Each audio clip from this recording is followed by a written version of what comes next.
Olá, está no ar o Panorama IPEA. A partir de agora, governadores e prefeitos podem cobrar pedágio urbano em vias muito movimentadas, desde que o dinheiro seja aplicado em transporte público.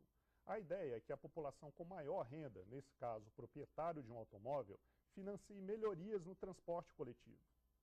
A medida é resultado da nova Lei da Mobilidade Urbana, sancionada neste mês pela presidenta Dilma Rousseff.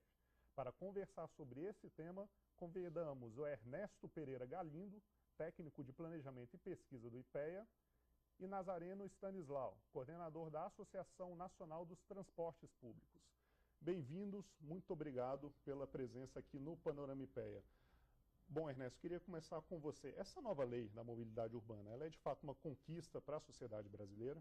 Sim, ela de fato é uma conquista por alguns aspectos, né? Primeiramente porque parte do texto do projeto foi construído de forma participativa, né, dentro do Conselho das Cidades, né? Isso dá um caráter mais de participação popular na própria elaboração do projeto. Segundo, porque ele complementa, vai além de alguns pontos que o Estatuto da Cidade não aborda, né? Então isso também é um avanço, né? E segundo, que ele determina diretrizes que tentam modificar o modelo insustentável que existe hoje de transporte nas cidades, né? Certo. Agora, Nazareno, em termos de financiamento, né, qual que é a importância agora de se poder ter financiamento, fontes específicas de financiamento para o transporte coletivo, né? Ou seja, não é apenas, né, o cidadão que paga ali a tarifa integral que vai estar financiando. Qual que é a relevância dessa novidade da lei? Olha, a relevância da novidade da lei é que o transporte público, conforme reza a Constituição, é um serviço público essencial como a saúde e a educação. O que nós estamos reivindicando esses anos todos? Que o transporte público deixe de ser uma solução de mercado para ser uma solução pública, um bem público, como a educação e a saúde. Então, quando se fala de outras formas de outros agentes financiando, é a mesma coisa que a gente tem na saúde e educação. Vocês imaginem que um estudante, para entrar na escola, ele precisasse pagar. Então, assim, olha, infelizmente você não vai poder ter escola porque você não pode pagar a sua aula. É o que acontece no transporte. Uma pessoa vai acessar, diz, olha, custa tanto. Só que esse custo, no caso do transporte, é mercadoria mesmo, né? Então, o usuário ele paga as gratuidades, paga todos os tributos, né? E paga o custo. Então, a gente acha que tem uma injustiça social e uma justiça tributária ao tratar o transporte público. Então, essa lei enseja a todos os governos uma mudança estrutural na forma de tratar a mobilidade no país. Perfeito. Até então, todos esses custos eram bancados de fato pela tarifa. Continuam sendo bancados. Uhum. Quer dizer, a briga nossa é que isso mude. Ainda mesmo com a lei, nós vamos ter de fazer um esforço grande, porque ela não é coercitiva, tá certo? A sociedade vai ter um papel fundamental de pressão para que, que o transporte público vire de fato serviço essencial e não uma solução de mercado, como acontece nos países desenvolvidos. Quer dizer, não estamos inventando a roda, não estamos fazendo nada mais do que defender a mobilidade sustentável no país. Certo. Em termos de política de mobilidade urbana, Ernesto, como é que tem sido a atuação do Brasil nos últimos anos? Estamos muito atrasados, já chegamos a um bom ponto em relação à média internacional? O problema é que as políticas nossas têm sido muito tímidas, né? Você tem não só o governo federal, como os outros níveis de governo também, eles têm priorizado muito investimentos em infraestrutura rodoviária para o transporte individual, né? Os poucos recursos que estão indo para a mobilidade urbana, dos recursos federais, né? Eles estão sendo muito centralizados em algumas poucas cidades, grandes cidades. Os recursos não são muitos recursos e muitas vezes também esses recursos têm ido muito para as próprias empresas estatais do governo, né? CBTU, Tensub, ou então a malha que antigamente pertencia a eles, né? Ou seja, os municípios não têm recurso para investir em transporte e mobilidade urbana, dependem muito do governo, dependem de financiamentos internacionais também, e ficam refém desses recursos, né, e das linhas que o governo decide. Nós esperamos que com essa nova lei também a gente consiga dar um novo olhar, né, dar um novo foco para esses investimentos. Certo. Agora, na sua opinião, Nazareno, o modelo que nós temos hoje, né, parte disso que o Ernesto falou, centrado no rodoviário, né, Esse modelo está longe, de fato, de ser o adequado para o Brasil? Olha, esse modelo, eu costumo dizer que a política de Estado no Brasil optou por uma política que é universalizar o acesso ao uso do automóvel, o acesso e o uso do automóvel, e fazer com que os recursos públicos sejam canalizados para lá, via a investimentos maciços em sistema viário, que a gente acha seria justo, se houvesse equidade no uso. Mas o que acontece é que o sistema viário no país, nosso, é usado, se muito, 10%, em algumas cidades chega a 30%, aqueles que têm corredores de ônibus. Exato. Mas aí eu estou falando só onde passa ônibus e carro. Se você pegar o sistema inteiro, isso às vezes não chega a 2%. Quer dizer, então você investe maciçamente com recurso público para um movimento que carrega 30% das viagens, né? Ele é insustentável porque a cada carro que chega, ele exige mais via, mais local de estacionamento, quer dizer, e isso volta o custo social de novo, né? Então, o que a gente acha que esse modelo agora é fácil de conversar. A lei vem no momento que a população consegue entender, porque eu duvido que mesmo aqueles que têm carro hoje, quando olhem, imagine daqui a 5 anos se ele vai poder, aquilo que ele levava hoje 30 minutos, ele vai levar 40, muito 50 e vai embora. Só que quem está no ônibus vai levar mais ainda. E o que acontece? Todos perdem. O que a gente defende? É que, na realidade, todos têm de ganhar. Exato. O automóvel tem de estar integrado a esse novo sistema, com uma política de estacionamento, as bicicletas, as calçadas têm de ser investidas, o transporte público tem de ser estrutural. Quer dizer, tudo isso a gente sabe há muitos anos. Só que essa outra política dizia, não é isso que a gente quer. A gente quer que cada um tenha seu carro e no futuro, o Cristóvão Buarque aqui até dizia uma frase que eu guardei muito na época que eu era secretário dele, que ele dizia, se todos em Brasília tiverem automóvel, ninguém tem automóvel. Exato. Se tornaria impossível se deslocar. Na cidade mais fluida do país. Perfeito. Para deixar bem claro isso. A cidade que foi planejada para o automóvel, essa cidade foi planejada ao automóvel, hoje já tem congestionamento. Ela viabiliza a própria utilização desse automóvel. Sim. Muito bem. Bom, vamos continuar o nosso debate no próximo bloco. Voltamos já.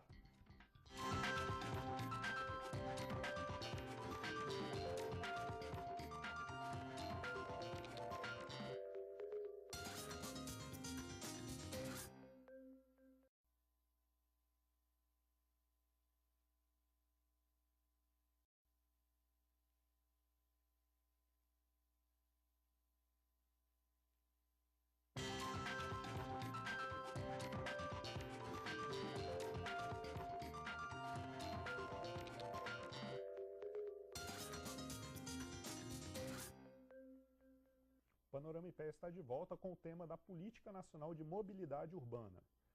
A nova lei exige que os municípios com população acima de 20 mil habitantes elaborem planos de mobilidade urbana. Antes, essa obrigação era apenas para os municípios com mais de 500 mil habitantes. Bom, Ernesto, que tipo de impacto essa decisão pode tomar? Esses municípios menores, eles estão preparados para elaborar esses planos de mobilidade?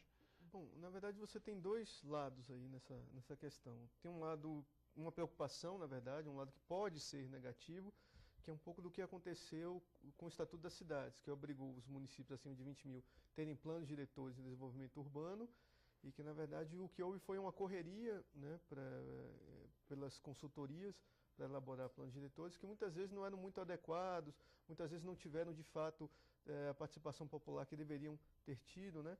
E muitas vezes os planos foram muito homogeneizados, né? Foram feitos a toque de caixa e tal, nem sempre apropriados pela população de cada um dos municípios.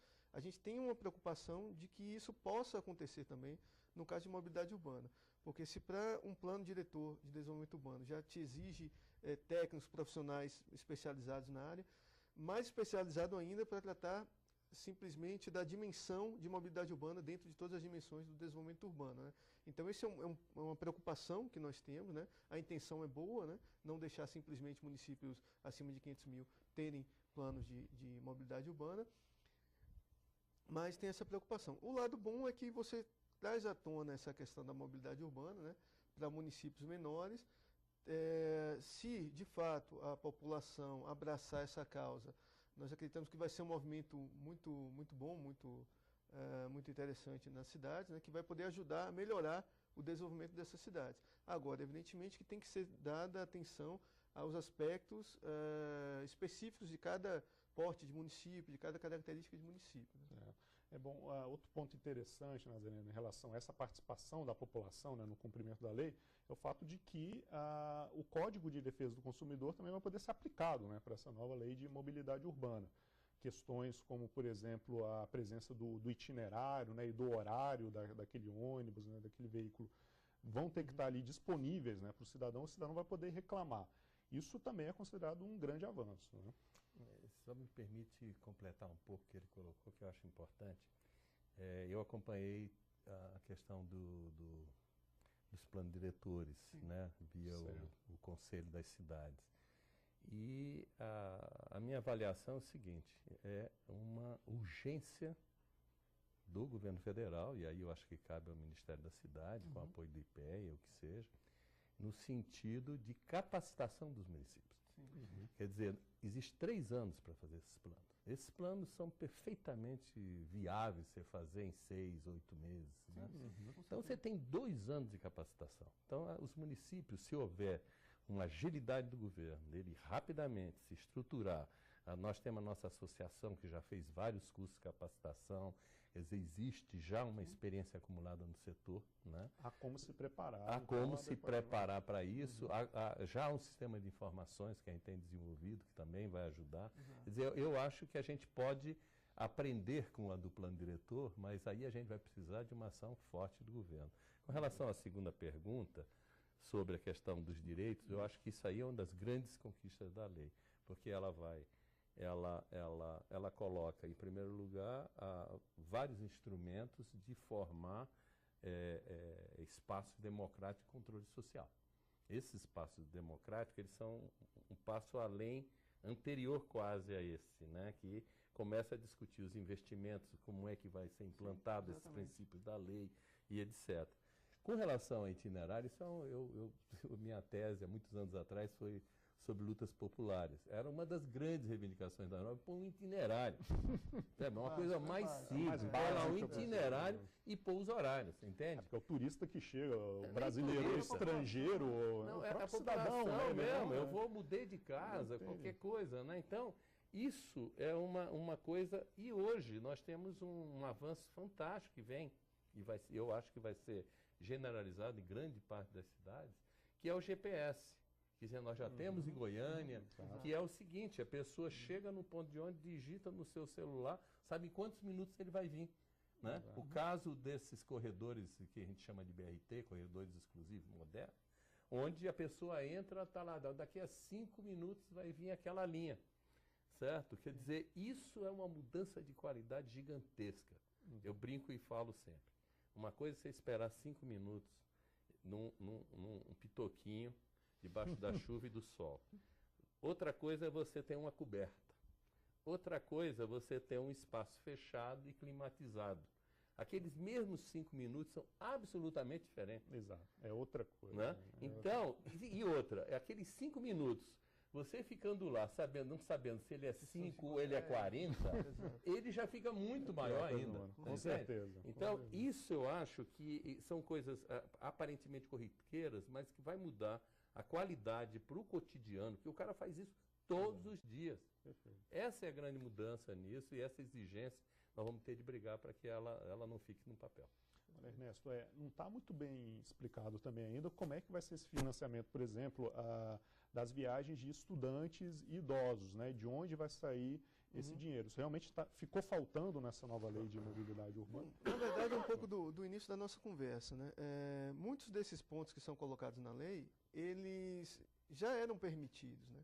A questão é que eles não tinham muito amparo legal, muitas vezes eram derrubados, interpretações da lei impediam que fossem aplicados. Né?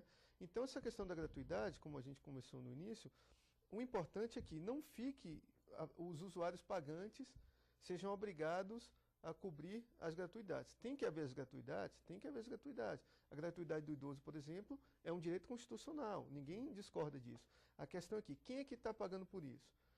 Pode ser pago por meio de subsídio do poder público. Nesse caso, os custos são distribuídos por toda a população, porque o poder público arrecada impostos e tributos em gerais de todos, né? E aí inclui os mais ricos, né? As faixas de rendas maiores, e não fica apenas a cargo de quem está andando de ônibus ou de metrô e tal, que está pagando a tarifa integral, exatamente. Então isso dilui o custo para todo mundo e torna a tarifa, e torna esse tributo mais redistributivo, porque você não faz com que quem pague sejam os que estão em faixas menores. Todos pagam para poder compensar esses custos. Por um serviço público. Sim, serviço público que é para todos. Né? Perfeito. Agora, Nazareno, na sua opinião, a partir dessa lei, a indústria automobilística no Brasil, ela pode começar a sentir o impacto, né? Começar a sentir uma resistência maior por parte da população, sofrer um impacto econômico maior ou ainda não? Eu é acho cedo? que não. Eu acho que veja bem, o automóvel, na minha avaliação, ele não é só um meio de deslocamento. Ele é um predicado de cidadania.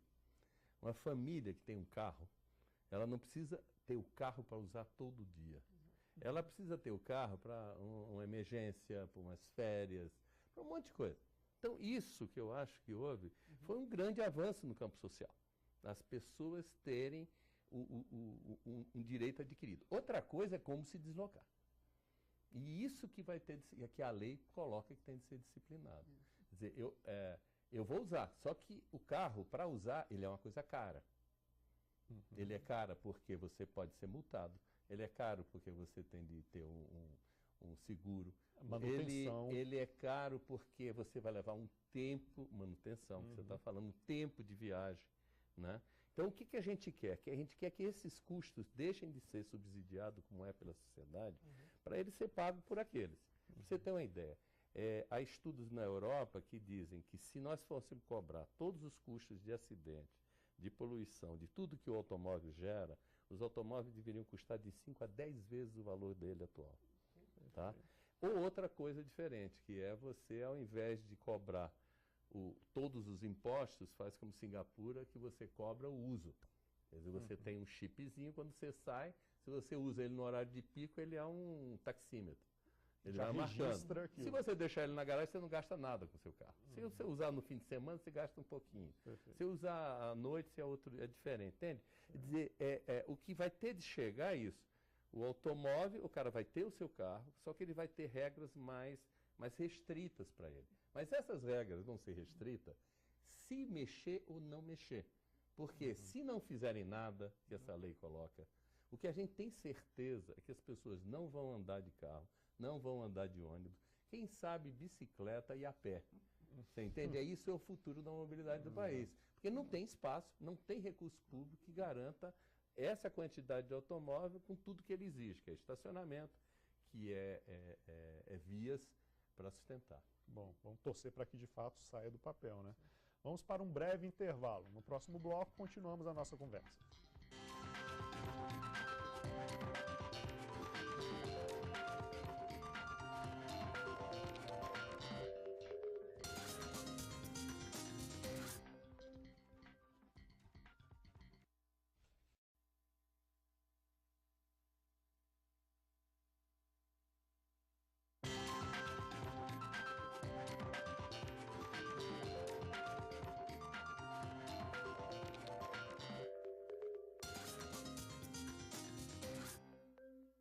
Estamos de volta com o debate sobre a nova lei da mobilidade urbana.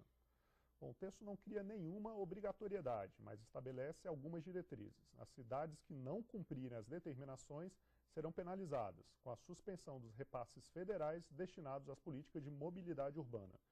Bom, Nazareno, a gente falava em tirar a lei do papel, né, em colocá-la na prática.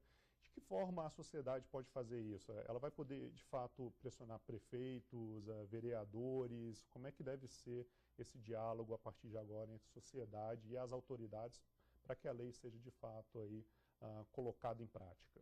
Olha, em primeiro lugar, eu penso que se o governo aprovou essa lei e colocou, ele tem uma responsabilidade grande da divulgação dela. Ele. Agora, nós da sociedade civil também estamos muito preocupados em fazer isso, né? Então, eu represento aqui a NTP em Brasília e coordeno uma articulação chamada Movimento Nacional pelo Direito ao Transporte. Uma das ideias que nós estamos discutindo é que nós façamos uma grande campanha nacional, campanha publicitária mesmo, para que a população se aproprie desses seus direitos, conheça. E, de outro lado, uma capacitação, vai ter a capacitação do governo falando tal, mas vai ter a nossa, onde a gente vai para dentro do movimento social, né? Eu também faço parte do Fórum da Reforma Urbana, que reúne os movimentos sociais e as ONGs que lutam pela reforma urbana. Então, a ideia é que a gente monte alguns mini cursos, algumas coisas, que a pessoa se aproprie disso, a gente difunda isso nas bases da sociedade, para que ela possa ir para dentro. O outro apoio que nós esperamos, que eu acho que ainda vamos ter de fazer um esforço grande, é da própria mídia. Eu acho que se a mídia abraçar isso, como abraçou aqui em Brasília, por exemplo, o programa de paz no trânsito, reduziu em 50% o número de mortes. Se ela abraçar isso como o que eu chamo de mídia cidadã, nós vamos ter um avanço grande, porque e finalmente eu acho que a Frente Nacional de Prefeitos, ela lutou por essa lei desde o primeiro momento, o Fórum Nacional de Secretários, representa o secretário também, né? Então nós temos as instituições assim com uma responsabilidade quase política, social, dizer, pô, não dá agora, aquilo que eu defendia o tempo inteiro, agora que ela saiu, eu digo, agora não, vamos fazer como as outras, né? Para inglês ver, né? Que a gente gosta de usar esse termo. Isso, muito bem.